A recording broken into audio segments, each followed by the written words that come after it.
Hi again, everybody, and welcome to NSS. This is the Reynolds Report.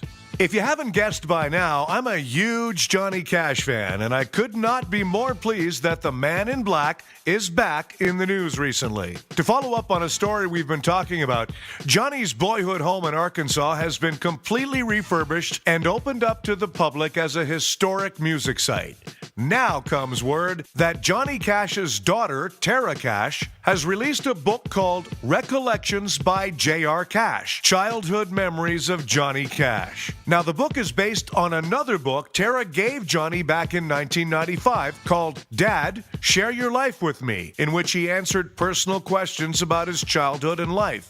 Johnny's handwritten answers are included, as well as photos specifically chosen by Tara.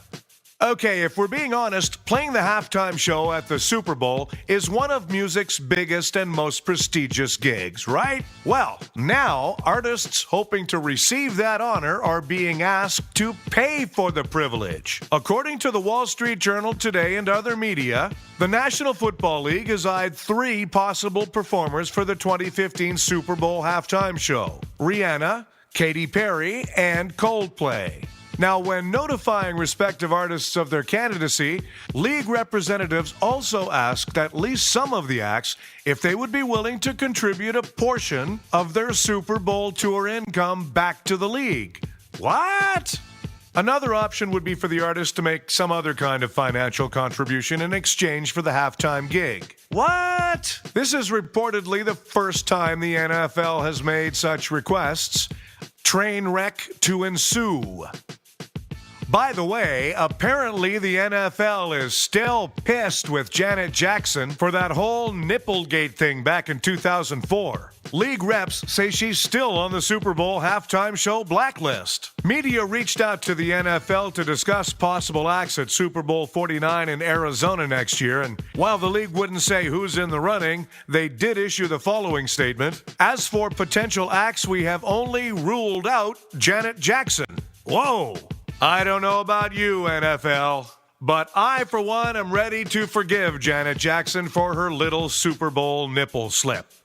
Hey, a new body spray will make even the manliest man smell, well, sort of manlier, I guess, in a Norse sort of way. Yeah, a company called Norse Power makes the wearer smell like a Viking. It's a spray, and it was created by the Visit York agency to generate some buzz about the English town's Viking Center. Apparently, mead, gore, whatever that is, sweat, animal meat, seawater, and smoke were the typical odors of a 10th century warrior. And that's exactly how you'll smell if you use this stuff. What?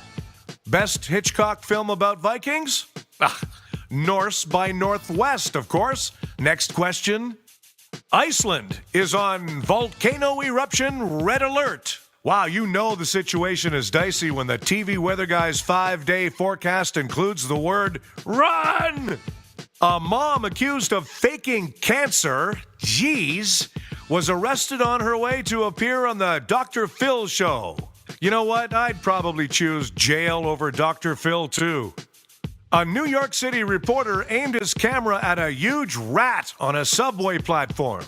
In response, the rat made a run at the guy. The reporter says he was frightened for his life. He says it was like staring into the eyes of Alec Baldwin. Okay, a guy in Massachusetts fell asleep in the chair in his living room. When he woke up, there was a bleeding stranger sleeping on his couch. Yeah, I remember those kind of parties too.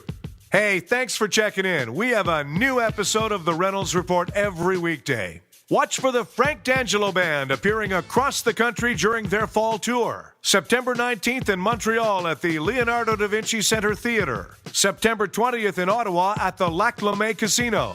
September 25th in Toronto at the Markham Theatre, and October 4th at the Casino in Halifax.